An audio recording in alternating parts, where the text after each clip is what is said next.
lebih dari 40, yaitu sejumlah 42 hadits.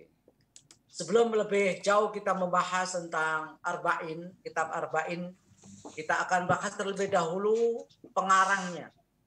Bukan pengarang tepatnya, yaitu penulis hadits ya.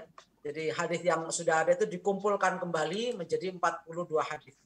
Yaitu tentang Al-Imam An-Nawawi ya, Ad-Dimashqi. Bukan An-Nawawi Al-Bantani. Jadi Al-Imam Nawawi Ad-Dimashqi. Karena dari Damaskus yang sekarang masuk dalam wilayah Suriah. Beliau bernama Muhyiddin Abu Zakaria Yahya bin Syaraf bin Muri Al-Khuzami Al-Hawaribi Asy-Syafi'i. Beliau lahir pada bulan Muharram tahun 631 Hijriah atau Masehi 1233 Masehi di Nawah, salah satu desa di Hauran di negara Suriah saat ini. Beliau sejak kecil sudah belajar agama, dibimbing langsung oleh orang tuanya karena beliau adalah putra seorang ulama besar dan sejak usia 10 tahun sudah mempelajari Al-Quran dan beberapa ilmu-ilmu yang lain. Bahkan beliau belajar tentang Kutubus Sittah dan termasuk juga selain itu beliau belajar tentang Al-Musnad, Al-Hambali dan Al-Muwatta Imam Maliki. Beliau juga pernah pergi ke Madinah ya 1,5 bulan dan belajar di sana ya, di hadapan para masyayikh dan para ulama-ulama besar di kota Madinah. Dan beliau terkenal sebagai seorang yang sangat zuhud, sangat ahli ibadah, dan beliau sangat sederhana dan sangat kuat semangat dan motivasi belajarnya. Sampai-sampai diceritakan bahwa beliau tidak ingin menyia-nyiakan waktunya berlalu begitu saja. Sampai satu saat beliau tertidur ya di atas kitabnya. Beliau jarang tidur di atas kasur. Beliau tidur itu di atas kitabnya saking lelah. Begitu bangun kembali, beliau menyatakan inna lillahi wa inna ilaihi raji'un. Seakan-akan itu adalah sebuah musibah. Karena dia tertidur, tidak menggunakan waktunya dengan sebaik-baiknya. Beliau terkenal sebagai ulama yang cerdas sejak kecil. Beliau ini mampu menghafal kitab At-Tanbih dan kitab Al-Muhadzab ya, dalam waktu singkat. At-Tanbih beliau khatamkan dalam waktu 4,5 bulan. Sementara kitab Al-Muhadzab karangan Abu Ishaq Asy-Syirazi itu selama 6 bulan. Jadi selama setahun itu beliau hafal 2 kitab ya, di luar kepala tanpa ada rekaman seperti kita ini. Ya. Makanya wajar kalau beliau memberikan syarah terhadap kitab Muhadzab yang jumlahnya 3 jilid dan beliau syarahi dengan Al-Majmu' ya, yang ada jumlah jilidnya sebanyak 23 jilid. Beliau hatam, hafal, dan sekaligus memberikan penjelasan tentang kitab Al-Muhadzab ala madzhab Asy-Syafi'i. Ini menunjukkan betapa cerdasnya beliau, betapa sungguh-sungguhnya beliau, semangat belajarnya sangat luar biasa, sampai-sampai beliau tidak sempat menikah saking sibuknya mencari ilmu dan menyebarkan ilmu kemana-mana. Beliau pernah bermulazamah selama 6 tahun kepada beberapa masyayikh ya. Lalu beliau menulis semua ilmu yang beliau peroleh saat itu, lalu beliau sampaikan kepada murid-muridnya dan beliau sebarkan kemana-mana. Akhirnya beliau pun wafat pada tahun 1277 Masehi atau tahun Hijriah tahun 676 Hijriah. Jadi kalau lahirnya adalah 631 Hijriah dan wafatnya 676 Hijriah, berarti usia beliau sangat relatif muda, yaitu sekitar 45 tahun. Dan beliau menceritakan belum sempat menikah. Tetapi karya beliau ya, sangat begitu besar, segitu banyak, melebihi usianya. Kalau seandainya dihitung karya-karya beliau yang begitu fenomenal, ya, itu melebihi usia yang 45 tahun. Karena karya-karya beliau itu ya tersebar di mana-mana sebanyak kurang lebih 40 kitab. Kalau beliau itu setiap tahunnya menghasilkan satu kitab, berarti sejak usia 5 tahun beliau sudah menulis kitab. Sampai-sampai kitabnya melebihi usianya, saking produktifnya. Inilah yang dikatakan umur yang berkah. Ya, bahwa umur berkah itu adalah umur yang penuh dengan amal-amal soleh. Umur yang produktif dengan hasil-hasil karya yang diciptakan oleh Imam. Di antara karya-karya beliau meliputi bidang ilmu hadis, ada bidang fikih, ada bidang akidah, adab dan akhlak. Bidang hadis misalnya kita temukan kitab Al-Arba'in An-Nawawiyah yang sedang kita kaji saat ini. Ada sebanyak 42 hadis ya, yang pada dasarnya beliau ini meneruskan kitabnya Ibnu Salah yang berisi 26 hadis. Lalu beliau lanjutkan sampai 42 hadis. Dan kitab yang semacam ini juga ada ditulis oleh para seniornya. Yang ditulis Imam Syafi'i, Imam Nasa'i. Jadi beliau bukan penulis pertama ya, tentang 40 hadis yang dikumpulkan di dalam kitabnya yang bernama Al-Arba'in An-Nawawiyah. Lalu kitab berikutnya yang terkenal di Indonesia juga Riyadhus Shalihin yang biasa kita baca di dalam kajian-kajian kita. Baik di pesantren maupun di musala dan masjid-masjid sudah banyak dikaji tentang Riyadhus Shalihin, kumpulan hadis tentang etika, tentang sikap dan tingkah laku, ya, birrul walidain kepada tetangga dan kepada sesama umat Islam yang ini sudah banyak dikaji oleh umat Islam di seluruh dunia. Yang ketiga adalah kitab Al-Minhaj yang merupakan syarah Sahih Muslim. Ya. Jadi Sahih Muslim itu disyarahi oleh beliau, dijelaskan oleh beliau dalam kitabnya yang disebut dengan Al-Minhaj. Lalu kitab hadis yang lain yang beliau tulis adalah kitab At-Taqrib wa Taisir li Ma'rifati Sunanil Bashiri wa An-Nadhir, tentang pengantar studi hadis Rasulullah sallallahu alaihi wasallam. Itu adalah karya-karya beliau tentang hadis. Sekarang ada beberapa karya beliau di bidang ilmu fikih, di antaranya adalah Minhajut Talibin, kemudian Raudhatut Talibin, lalu Al-Majmu' Syarah Muhadzab. Majmu' ini adalah syarah atau penjelasan dari kitab Muhadzab yang sebanyak 3 jilid dan beliau hafal di luar kepala dan beliau syarahi sebanyak 23 jilid. Ya, karena sibuknya menulis karya-karya ilmiah itulah kemudian beliau lupa dan lalai menikah. Lalu juga kitab lain bernama Matnul Idah fil Manasik, yaitu tentang manasik haji. Itu juga terkait dengan ilmu fikih. Dalam bidang akhlak kita kenal ada kitab At-Tibyan fi Adabi Hamalatil Quran. Kemudian Bustanul Arifin, ada Al-Adhkar, ya, kitab Al-Adhkar Al-Muntakhaba min Kalami Sayyidil Abrar yang biasa dikenal dengan kitab Al-Adhkar An-Nawawiyah, yaitu kitab-kitab doa Rasulullah SAW yang ditulis dan dikumpulkan oleh beliau yang maksur dari Rasulullah Muhammad SAW. Lalu juga ada kitab Al-Adab, ya, Adabul Fatwa wal Mufti wal Mustafti. Ini terkait dengan bagaimana adab seorang mufti, seorang mustafti ketika minta fatwa kepada seorang kiai atau seorang ulama. Ini terkait dengan kitab-kitab yang berisikan tentang adab dan akhlak. Adapun kitab-kitab lain yang terkait dengan berbagai macam disiplin ilmu, ada Tahdhibul Asma wal Lughat, ini terkait dengan bahasa.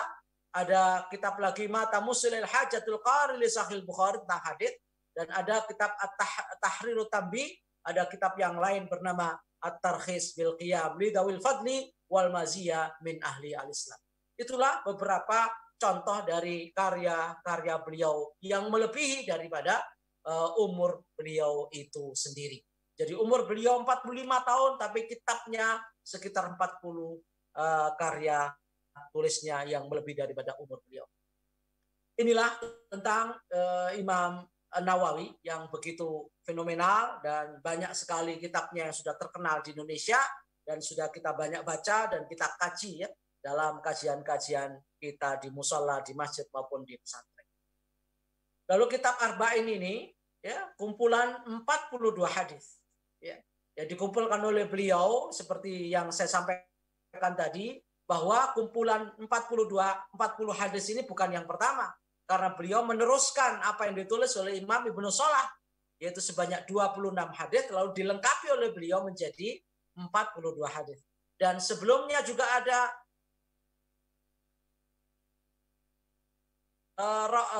para hadis yang juga menulis 40 hadis, di antaranya adalah Imam Hakim, lalu Imam Nasai, dan Imam Daraqutni.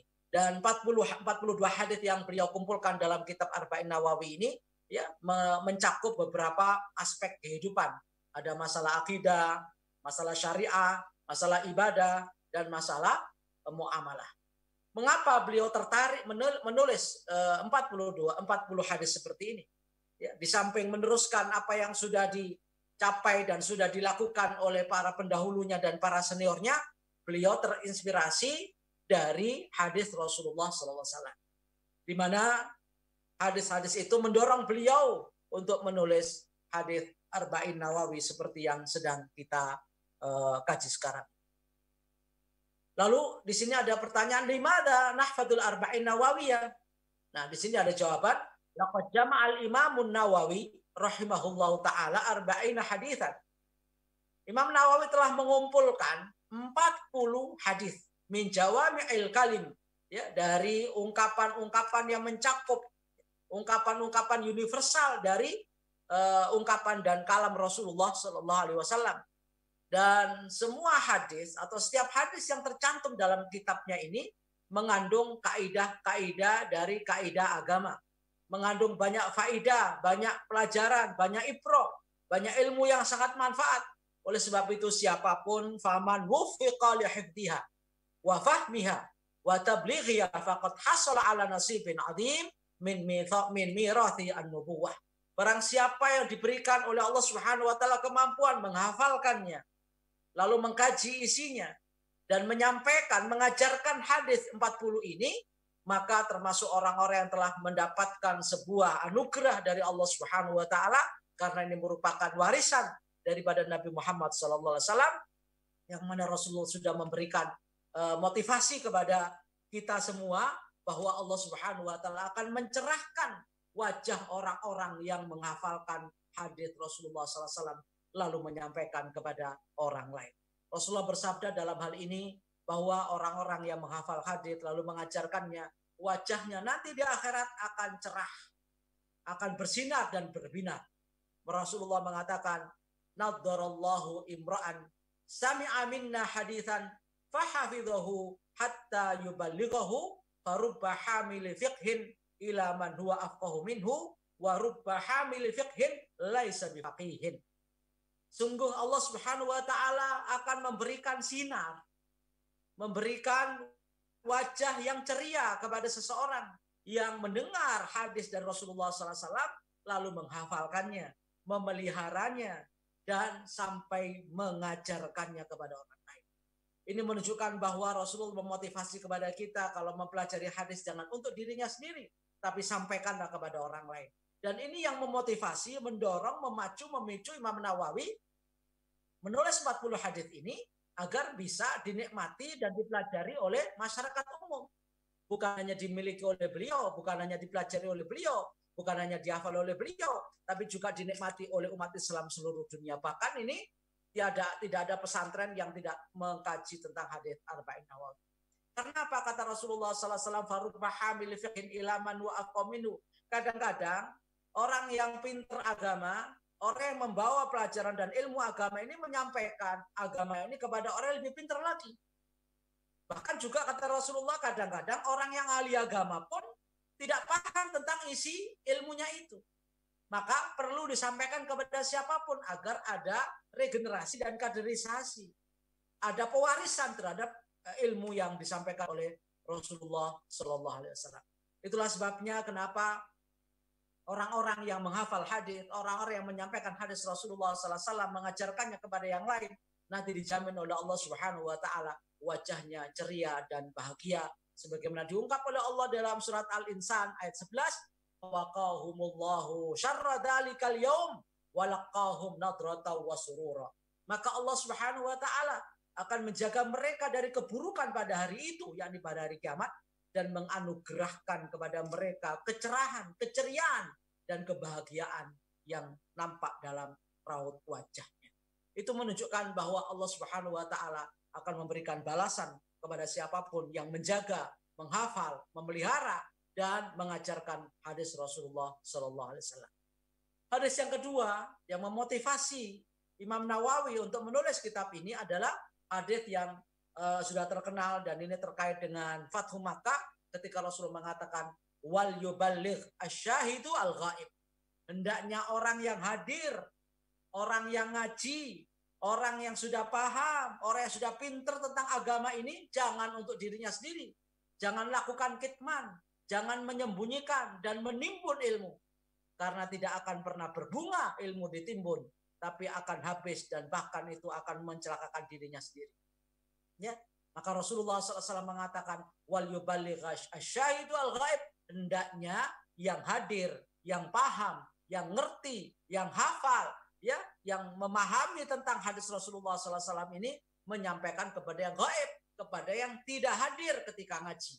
Maka apabila ada yang sudah paham melalui Zoom ini, lalu ada orang lain yang belum mengikuti karena tidak sempat, mungkin karena ada uzur, maka kewajiban kita adalah juga menyampaikan isi kajian ini kepada yang lain sebagai konsekuensi logis daripada ajaran Rasulullah Shallallahu Alaihi Wasallam.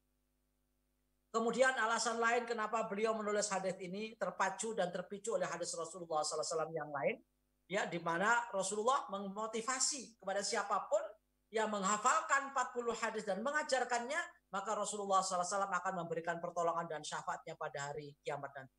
Man hafidha min ummati arba'ina haditsan minas sunnati kuntu lahu syafi'an yaumal qiyamah.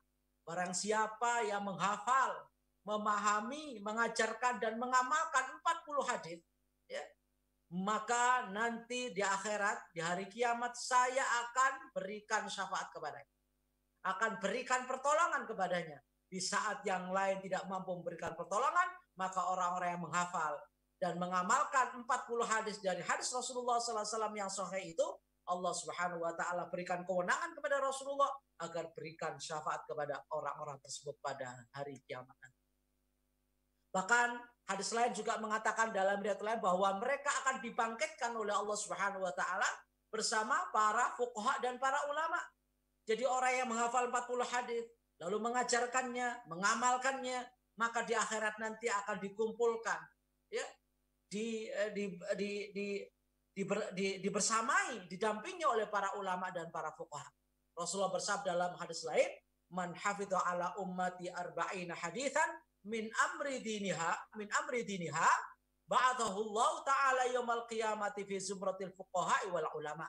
Rawahu al-Baihaqi.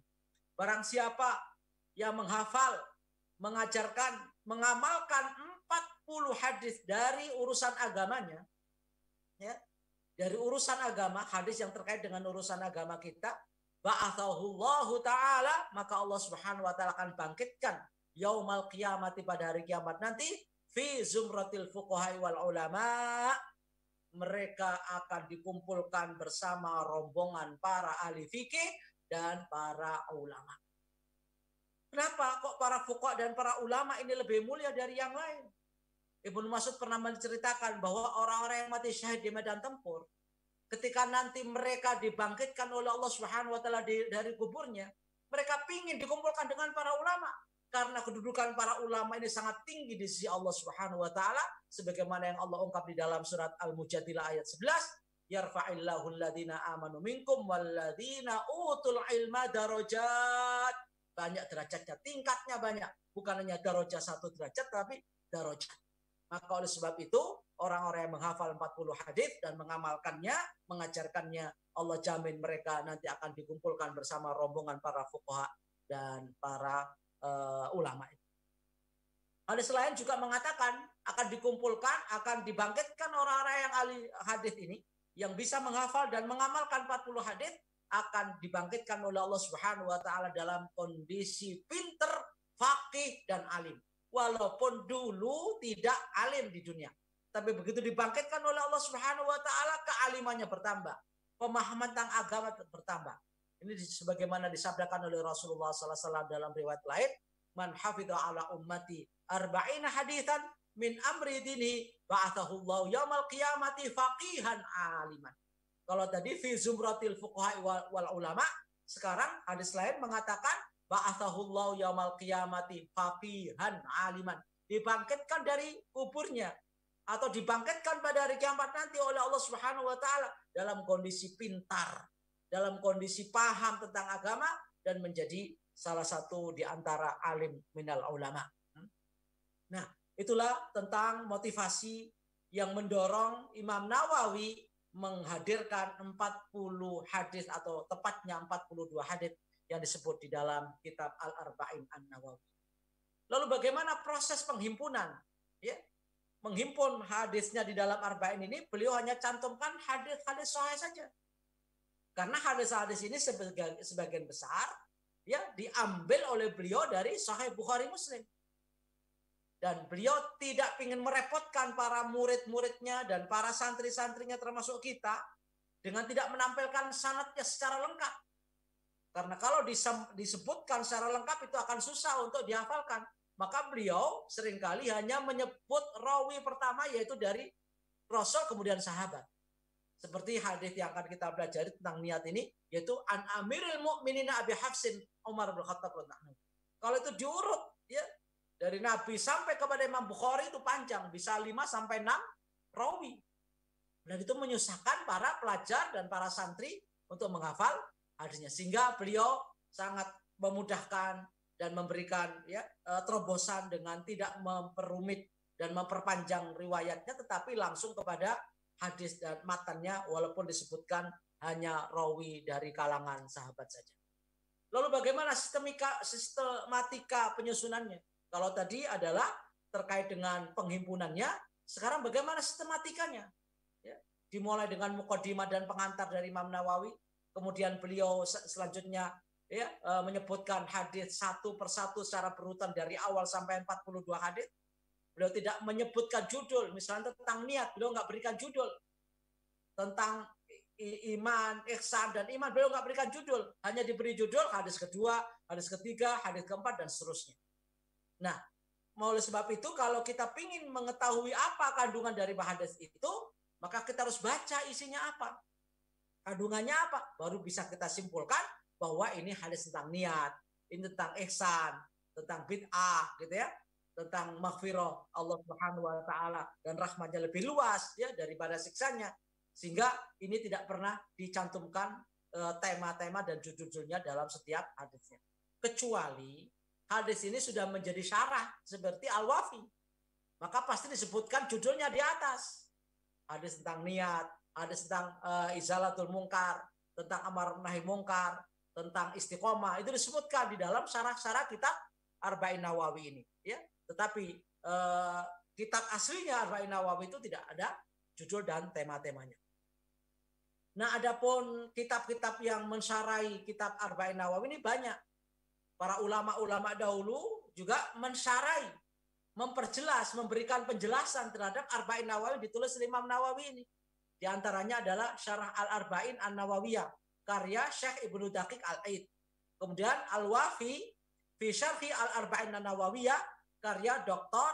Mustafa Dibul Bigha dan Dr. Muhyiddin Mistu yang sekarang kita kaji ya kitabnya. Dan yang ketiga adalah kitab Al-Anwar Al-Muhammadiyah Syarah Al-Arba'in An-Nawawiyah karya Syekh Hisam Al-Kamil, dan ada lagi kitab yang sama mensyarahi kitab beliau yaitu Jami'ul Ulum wal Hikam karya Ibnu Rajab, walaupun Jami'ul Ulum wal Hikam ini isinya 50 karena 42 dari Imam Nawawi itu ditambah lagi 8 sehingga jumlahnya total hadisnya menjadi 50 hadis. Nah, karena praktis dan mudah dipahami inilah, maka hadis ini atau kitab ini cocok untuk semua kalangan. Ya. Cocok untuk semua kalangan, praktis. Khususnya bagi yang belum paham tentang ilmu hadis diroya, sehingga tidak perlu repot-repot menelusuri kualitas hadis itu. Sahihkah, enggak sahihkah, enggak perlu karena sudah dijamin sahih. Karena kitab yang paling sahih setelah Al-Qur'an itu adalah Sahih Bukhari. Karena kebanyakan diambil dari kitab Sahih Bukhari dan Muslim, maka setiap orang yang membaca Arba'in Nawawi enggak perlu mencari kedudukan dan kualitas daripada hadis itu karena sudah dijamin kesahihannya dan dijamin kemakbulannya.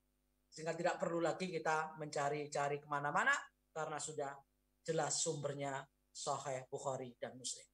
Sanadnya tidak disertakan secara lengkap karena ini untuk memudahkan para santri dan para pelajar. Maka kita nggak perlu lagi belajar ilmu dirayah dan riwayat. Ilmu riwayat itu ilmu yang mempelajari tentang bagaimana cara menerima, menyampaikan pada orang lain. Apakah dibukukan, ya, apakah ditulis dengan benar, itu namanya ilmu hadis riwayat. Agar tidak salah kutip, maka dipelajari tentang ilmu hadis riwayat. Sedangkan ilmu hadis tentang dirayah yang diinginkan oleh Imam Nawawi tadi, yaitu meneliti tentang kelakuan para rawi yang terkait dengan sanad dan matannya. Sehingga disinilah nanti akan timbul hadis ini makbul apa mardud. Nah, kalau kita sudah mempelajari Arba'in Nawawi, nggak perlu ragu-ragu lagi, karena semua hadisnya makbul. Tidak ada yang mardud, karena dijamin kesohihan. Inilah pentingnya kenapa Imam Nawawi tidak ingin ribet dan tidak ingin ribut, maka beliau sebutkan hadis-hadis yang terjamin keabsahan dan kesohihannya, karena sumbernya jelas, yakni dari Imam Bukhari dan Imam Muslim. Kalau kita lihat secara lengkap, ya, contoh dari hadis yang pertama ini misalnya, kalau dilihat diurut dari depan, ya, tentang sanadnya itu banyak sekali. Misalnya hadis Innamal a'malu binniyat ini, ya, dari Bukhari, beliau mengatakan haddatsana Qutaibah bin Sa'id, haddatsana Abdul Wahhab, qala sami'tu Yahya ibnu Sa'id yaqulu akhbarani Muhammad ibnu Ibrahim annahu sami'a Alqamah bin Waqqas al-Laitsi yaqulu sami'tu Umar al-Khattab radhiyallahu anhu yaqulu sami'tu Rasulullah sallallahu alaihi wasallam. Sehingga membutuhkan 1, 2, 3, 4, 5, 6 rawi kalau disebutkan sanadnya semua. Dan ini sangat menyulitkan bagi para santri dan para pelajar, ya, yang baru saja mengenal tentang hadis. Sehingga beliau hanya menyebutkan an Amiril Mukminin Abi Hafsin radhiyallahu anhu Umar bin Khattab. Tidak terlalu panjang sampai nama-nama itu disebut. Walaupun Imam Bukhari itu bukan hanya hafal tentang nama-nama urutan sanadnya, tapi beliau juga hafal siapa orang ini, CV-nya tahu, profilnya tahu, perilakunya tahu, sehingga beliau menaruh, ya, nama-nama itu bukan hanya hafal namanya, tetapi juga hafal tentang profil dan riwayat hidupnya. Maka satu saat beliau diuji karena beliau termasuk orang yang dianggap paling hebat, ya. Di dalam kitab Bukhari itu kan sejumlah 14.000 hadis, ya. Kalau diperas nggak diulang-ulang itu menjadi 7.000 hadis. Dan setiap kali beliau ingin meletakkan satu hadis saja, beliau sholat 2 rakaat. Sehingga kalau dijumlah 7.000 kali 2 rakaat, berarti beliau sholat istikharah untuk meminta kepada Allah Subhanahu wa taala petunjuk, berarti beliau sholat 14.000 rakaat untuk menjadikan hadisnya sahih dan diterima oleh Allah Subhanahu wa taala. Maka beliau ketika dites, ada 100 hadis diacak. Rawi pertama ditaruh yang ke-10, 10 yang ke-9, 9 yang ke-8, 8 yang ke-20, 20 yang 30, 30, 40 sampai 100 diacak. Kata Imam Bukhari, apa yang Anda sampaikan tadi salah semua. Yang benar bagaimana? Hadis pertama, rawinya ini, hadis yang kedua, rawinya ini, hadis yang ketiga ini, 4 sampai 100 dikembalikan seperti semula. Begitu hebatnya karena beliau itu kalau membaca kitab, itu sekali baca itu langsung hafal seperti fotokopi. Ya, itulah Imam Bukhari, walaupun jaraknya dengan Rasulullah SAW sudah lebih dari 300 tahun atau 3 abad. Ya. Itu yang menggunakan sanad. Yang tidak menggunakan sanad yang nanti kita akan pelajari yaitu tentang hadis yang pertama an Amiril Mukminin Abi Hafsin Umar bin Khattab radhiyallahu anhu qala sami'tu Rasulullah sallallahu alaihi wasallam yaqul innamal a'malu binniyat wa innamal likulli imri'in ma nawa faman kanat hijratuhu ila Allah wa rasulih wa hijratuhu ila Allah wa rasulih wa man kanat hijratuhu lidunya yusibuha aw imra'atin yaqifuha wa hijratuhu ila ma hajara ilaih. Dan insyaallah kitab ini atau hadis yang pertama ini akan kita bahas pada kesempatan yang akan datang karena ini baru mukadimah dan pengantar. Maka sampai di sini saja saya cukupkan pengantar ini, mudah-mudahan ada manfaatnya dan menjadi tamhid, menjadi preambul untuk memahami kitab Arba'in Nawawi yang disarai dengan syarah Al-Wafi. Demikian yang bisa sampaikan, mudah-mudahan ada manfaatnya, kurang lebihnya mohon maaf, dan kalau ada yang kurang mohon ditambahi sendiri. Kalau ada yang lebih dari Allah jangan sekali-kali dikurangi. Wabillahi taufiq wal hidayah waridul inayah wal afu minkum wallahul muwaffiq ila aqwamit thoriq. Assalamualaikum warahmatullahi wabarakatuh. Waalaikumsalam warahmatullahi wabarakatuh. Luar biasa. Pendengar dimanapun Anda berada, itulah tadi penyampaian terkait dengan Muqaddimah kitab Sarah kitab Wafi fi Sarhil Arba'in Nawawi, disampaikan oleh Ustadz Kiai Haji Mahmud Mahfud LCMH. Beliau adalah mudir di Pondok Pesantren Tahfidzul Quran Ulil Albab Karanganyar. Dan kalau Anda tahu pendengar, ini berlokasi di Jalan Solo Purwodadi kilometer 7 Ngaglik RT 2 RW 8 ya, Selokaton Gunarjo Karanganyar. Dan ini juga telah dibuka pendaftaran santri barunya untuk 2021-2022 SMPIT PPTQ Ulil Albab ini. Visinya adalah membentuk generasi Qurani cerdas, terampil dan berakhlak Islami. Nah, ini juga ada tersedia beasiswa prestasi untuk jalur prestasi tahfidz dan prestasi akademik. Nah, silakan bagi punya putra-putri yang setingkat SMP didaftarkan langsung saja ya melalui www.smpit.ulil-albab.sch.id/PSB atau bisa menghubungi 0811-944-244. Sekali lagi 0811-944-244. Baik pendengar, sebelum kita lanjutkan, Ustadz Muhammad juga nanti selepas beberapa informasi berikut saya akan hadir lagi untuk sesi tanya jawab ya. Mudah-mudahan nanti bisa interaktif dengan beliau Ustadz Mahfud LCMH ini di sesi berikutnya selepas yang berikut ini. Mal, aku ameh ngomong tapi kue janji lo Mal, aja ngomong sopo-sopo sik lo. Alah, apa to Jo? Rahasia-rahasianan barang lo. Ya pokok main rahasia, oke? Iya, piye? Ada apa bro? Ngene Mal, alhamdulillah iki aku wis nabung sithik-sithik ameh dinggo umroh Mal. What? Umroh? Shh, aja banter-banter, ukur muliane lho. Aku kaget to Jo. Lah, Pak Ijo umroh ndak? Alhamdulillah iki Mang, mumpung enek rezeki. Tapi umrohku nganggo biru apa ya Mak? Wela, ayo pakai biru umroh Golden Firdaus saja Jo. Lah tapi regane kira-kira pironan ya Mak? Wah komplit Jo, mulai dari 21 jutaan, 24 jutaan, sampai 30 jutaan tergantung fasilitas yang diinginkan Jo. Oh, lah pilih sing ndi aku? Apa umroh plus Turki wae Jo, atau sisan umroh plus Masjidil Aqsa piye? Oh, sik. Tapi birune kuwi piye Mal? Wela, biru niki yo resmi to Jo, ada legalitasnya, terus pelayanannya juga bagus, perjalanannya langsung jeda dengan Garuda atau Lion. Nah, harganya murah dan jujur loh Jo. Cocok iki Mal. Terus aku ki kudu piye ki? Kudu ngubungi sapa iki? Lah, iki rungokno. Untuk pendaftaran, Anda bisa berkunjung langsung ke kantor RDS FM, Jalan Adi Sumarmo 181 Banyuanyar Solo, depan Masjid Mujahidin Banyuanyar Surakarta. Telepon 0271 732 321 atau hubungi 0822 043 9576. Wah, ya wis nek nu, tak langsung ning RDS wae lah. Oke, tapi perlu diterke ora Jo? Lah, mesti bar kuwi njaluk oleh-oleh iki.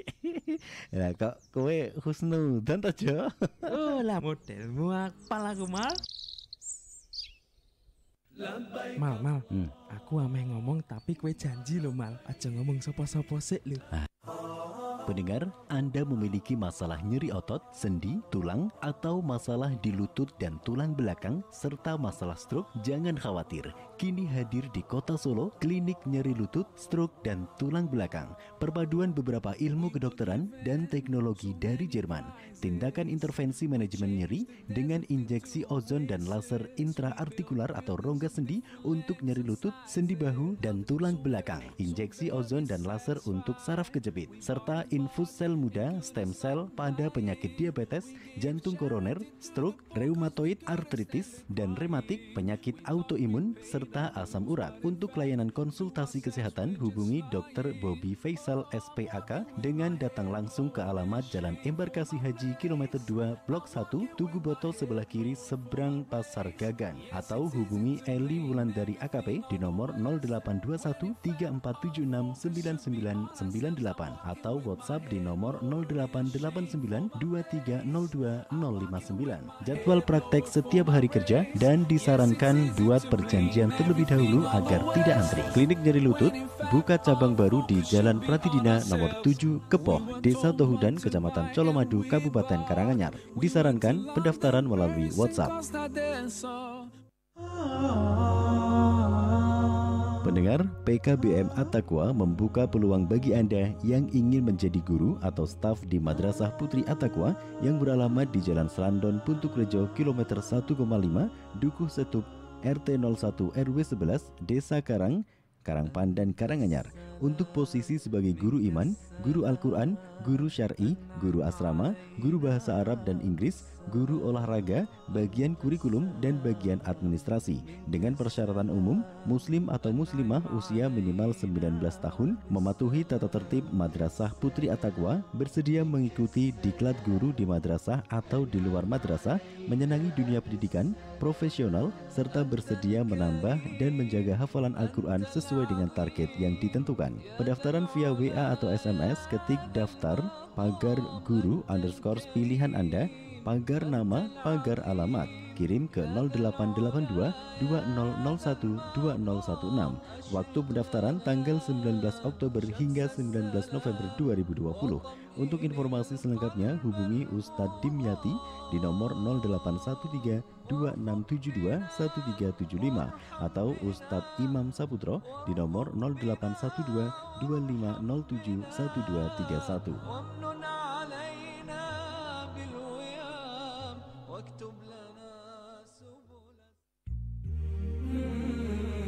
Anda masih bersama kami di 101,4 RDS FM dengan syariah hidup menjadi lebih indah.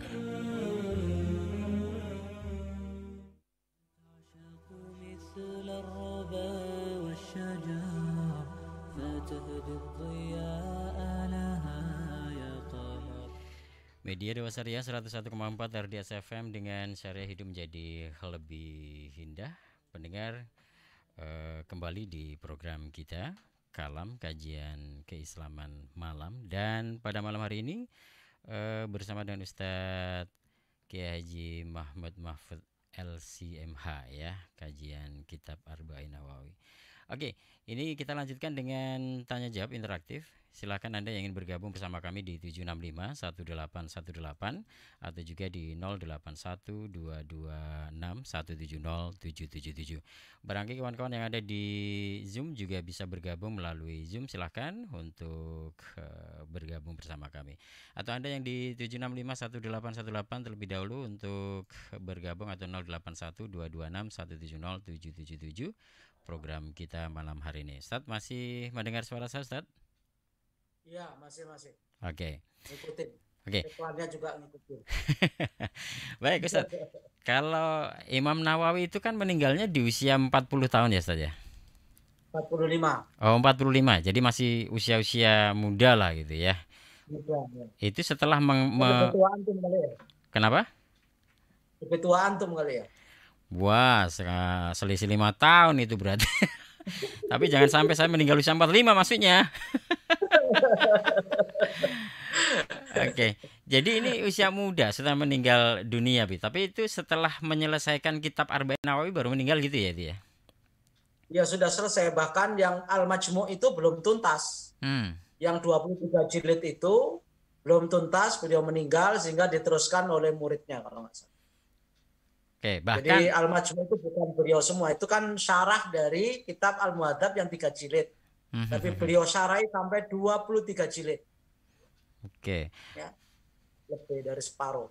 Bahkan sampai usia meninggalnya beliau itu ceritanya katanya dikisahkannya belum ini ya, belum menikah katanya. Menikah. Betul. Itulah bedanya kita. Kita ini skripsi belum rampung aja udah nikah. Ya akhirnya nggak selesai juga ya. Wow, nak tunggale ternyata.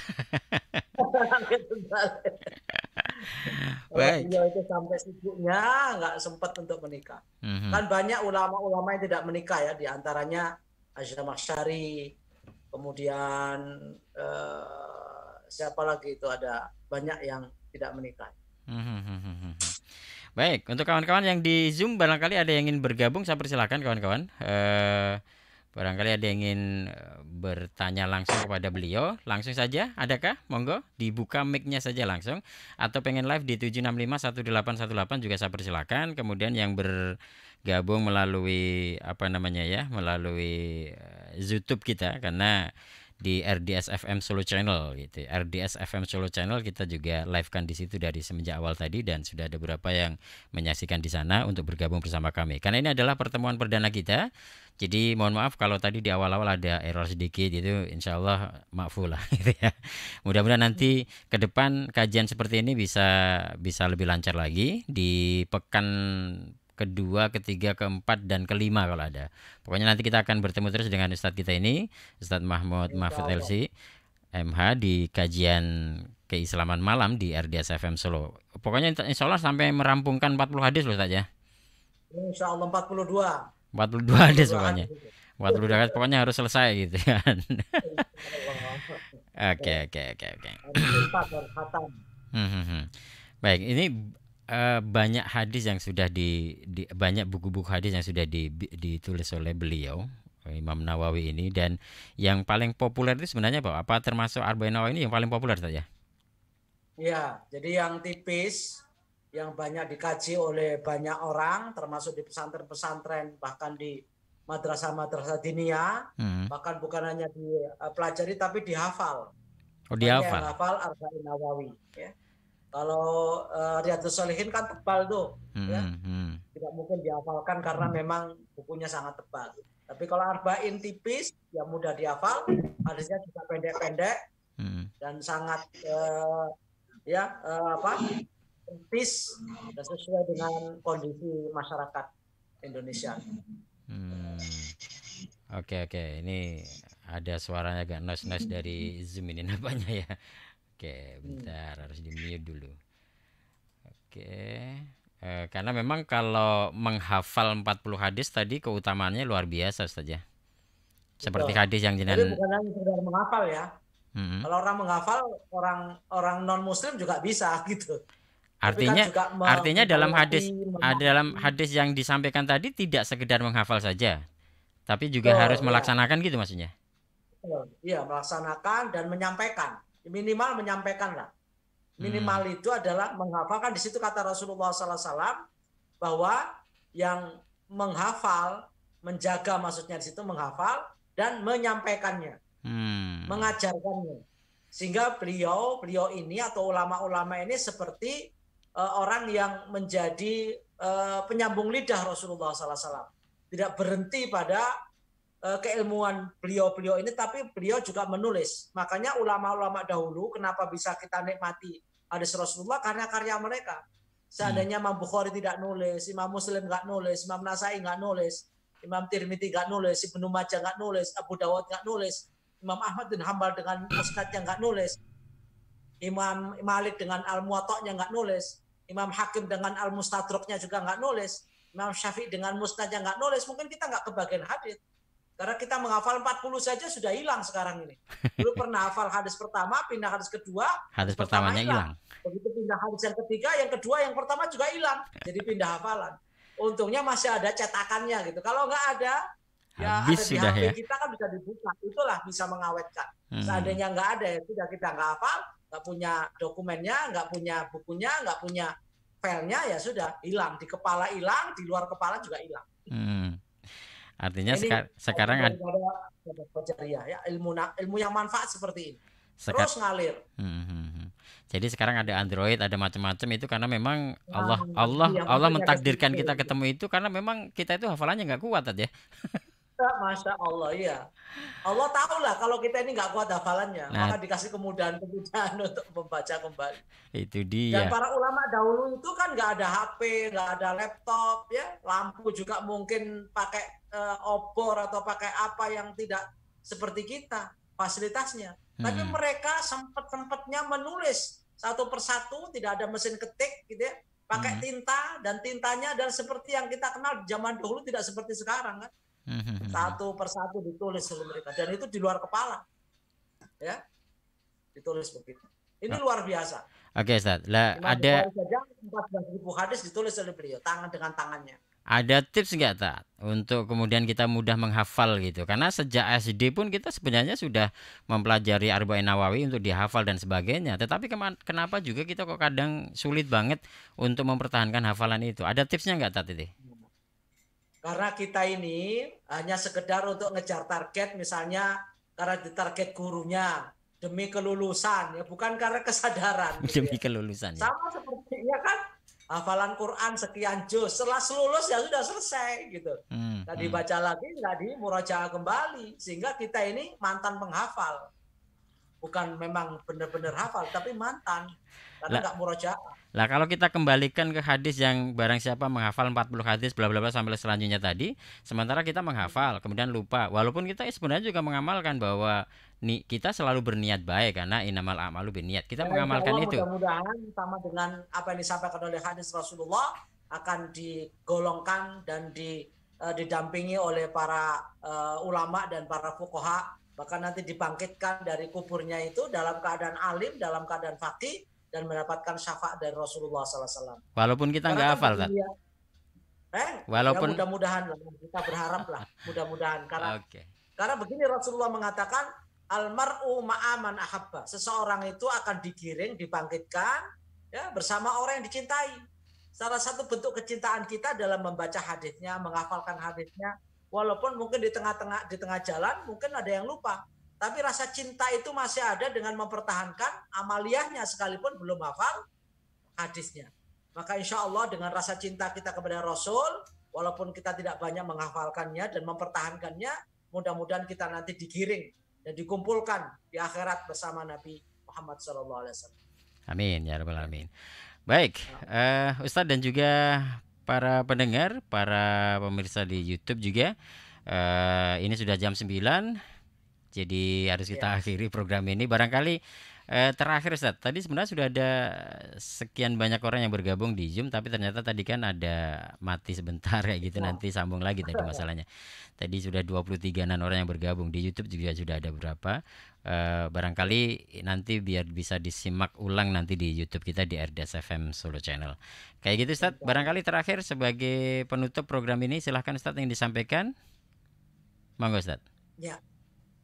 Yang pertama bahwa hadis ini sangat singkat tapi isinya padat. Maka sebaiknya kita selain mengkaji ya seperti kali ini, maka bisa dibaca sendiri melalui Android-nya, melalui HP-nya, diusahakan untuk menghafal. Kalaupun sudah pernah hafal, hendaknya dimurojai kembali hafalan-hafalannya itu. Karena kita akan mendapatkan syafaat dari Rasul. Kita akan dapatkan ya anugerah dari Allah Subhanahu wa taala, dibangkitkan dalam keadaan seperti orang alim, seperti orang faqih. Bahkan nanti kita masuk rombongan fi zumrati al-fuqaha'i wal ulama. Kita akan digiring oleh Allah Subhanahu wa taala bersama rombongan para ulama dan fuqaha. Maka sebaiknya yang sudah hafal dipertahankan, yang belum hafal mencoba menghafalkannya, dan semakin hari insya Allah akan bertambah pemahamannya. Dan yang lebih penting lagi, kita berusaha untuk mengamalkan. Baik. Terima kasih Ustaz untuk malam hari ini. Mudah-mudahan bermanfaat dan barokah untuk kita semuanya. Sampai jumpa pertemuan berikutnya Ustaz ya. Pokoknya nanti akan saya ingatkan lagi. Oke. Baik, pendengar dan juga Anda semuanya yang bergabung dalam program ini, terima kasih atas kebersamaannya dan mohon maaf bila ada banyak salah kata dan error di malam hari ini. Mudah-mudahan di pertemuan berikutnya kita diberikan kekuatan Allah Subhanahu wa taala untuk bisa memahami yang kita pelajari untuk kedepannya kitab Wafi fi Syarhil Arba'in Nawawiyah ini. Baik, terima kasih. Alhamdulillah, subhanakallahumma wa bihamdika asyhadu an la ilaha illa anta astaghfiruka wa atubu ilaik. Assalamualaikum warahmatullahi wabarakatuh. Waalaikumsalam warahmatullahi wabarakatuh. Jazakallah khairan ya Syekh Syaiful. Ya, amin. Baik ya, Ustaz. Pendengar, baru saja kita ikuti kalam kajian keislaman malam. Ikuti kembali Kalam esok hari hanya di 101,4 RDS FM. Dengan syariah, hidup menjadi lebih indah.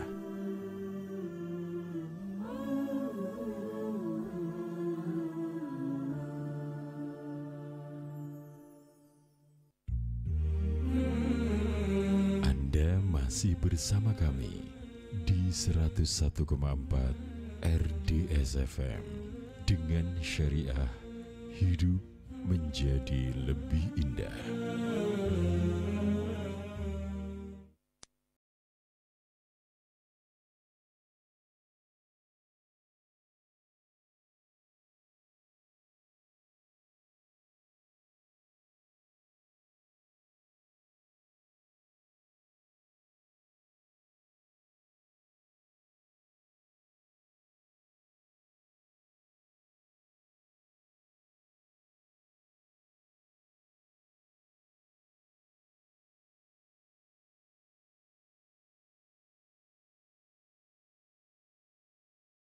Al-Kisah pernikahan seorang laki-laki yang soleh dengan seorang wanita solehah yang menikah karena Allah ketika keburukan rupa dan kecacatan fisik menjadi ujian atas pernikahan mereka.